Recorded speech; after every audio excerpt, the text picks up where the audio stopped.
Hi friends, welcome to our channel. இன்னைக்கு நம்ம வீடியோல ரொம்ப டேஸ்டியான இளநீர் பாயாசம் எப்படி செய்யறதுன்னு பார்க்கலாம். அதுக்காக ஒரு panல ஒரு 1/2 லிட்டர் நல்ல கெட்டியான தண்ணி சேர்க்காத பால் சேர்த்துக்கிறேன்.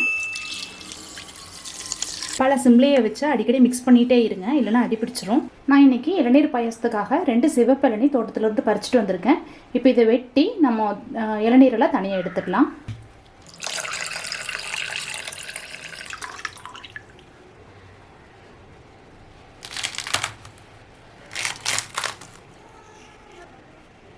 இந்த மாதிரி இளநியை எடுத்துக்கோங்க. இப்போ நம்ம எடுத்து வச்ச தேங்காயில் இந்த வலுவலுன்னு இருக்கிற இளநியில் கொஞ்சம் அரைச்சி எடுத்துக்கலாம். நம்ம எடுத்து வச்சிருக்கிற தேங்காயை கொஞ்சமாக இளநீர் தண்ணி ஊற்றி நல்லா குறப்பாக அரைச்சி எடுத்துக்கலாம். நம்ம சேர்த்துக்கிட்ட பால் நல்லா சுண்டி வந்துருச்சு. சிம்மில் இருக்கட்டும். இந்த டைமில் ஒரு 4 ஸ்பூன் சர்க்கரை சேர்த்துக்கலாம். மில்க்மெய்ட் ஆர் கண்டென்ஸ்டு மில்க் சேர்க்கறதுனால சக்கரை நம்ம கம்மியாக சேர்த்துக்கிட்டனாலே போதும். இப்போ இது கூட 2 ஸ்பூன் மில்க்மெய்டு சேர்த்துக்கிறேன். ஒரு திக்னஸ்க்காகவும் ஸ்வீட்னஸ்க்காகவும் தான் நம்ம இது சேர்த்துக்கிறோம். நீங்கள் மில்க்மெய்டு இல்லை அப்படின்னா மில்க் பவுடர் கூட சேர்த்துக்கலாம். இல்லைனா பச்சரிசியை கொஞ்சம் நல்லா ஊற வச்சுட்டு அரைச்சு அது கூட நீங்கள் சேர்த்துக்கலாம். இது நல்லா கலந்து விட்டுடலாம். ஒன்ஸ் நல்லா கலந்துட்டு ஃப்ளேம் ஆஃப் பண்ணிடலாம். நல்லா ஆறட்டும். ஆறுனதுக்கப்புறம் நம்ம இதில் தேங்காய் அரைச்சது, இளநீர்லேருந்து எடுத்தோம் இல்லையா, அந்த தேங்காய் அரைச்சது, தேங்காய் பால் இதெல்லாம் சேர்த்துக்க போகிறோம். இது நம்ம அரைச்சி எடுத்த இளநீனுடைய தேங்காய் இது இருக்கட்டும். இப்போ தேங்காய் பால் அரைக்கலாம். அதுக்காக துருகின தேங்காய் நான் ஒரு மூடி சேர்த்துக்கிறேன்.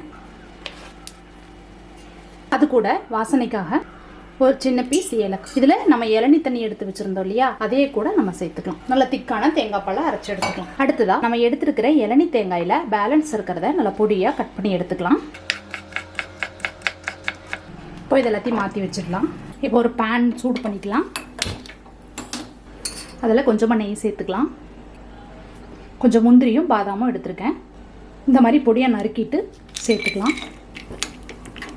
பாருங்கள், ஓரளவுக்கு பொன்னிறமாக சிவந்ததும் இதை மாற்றி வச்சிடலாம். இப்போ நம்ம ரெடி பண்ணி வச்சுருக்கிற பால் நல்லா ஆறிடுச்சு. இப்போ இதை ஒரு பவுலில் ட்ரான்ஸ்ஃபர் பண்ணிடலாம். அடுத்ததாக நம்ம அந்த இளநீ அரைச்சி வச்சுருக்கோம் இல்லையா, அதை சேர்த்துடலாம். அடுத்து நம்ம எடுத்து வச்சுருக்கிற தேங்காய் பாலை சேர்த்துடலாம். அடுத்து நம்ம சாப் பண்ணி வச்சுருக்கிற தேங்காயை சேர்த்துடலாம். கடைசியாக நெய்யில் வதக்கின பாதாமும் முந்திரியும் சேர்த்துக்கலாம். பாருங்கள், ரொம்ப ரொம்ப டேஸ்டியான இளநீர் பாயாசம் குளுக்குளுன்னு சூப்பராக ரெடி ஆகிடுச்சு.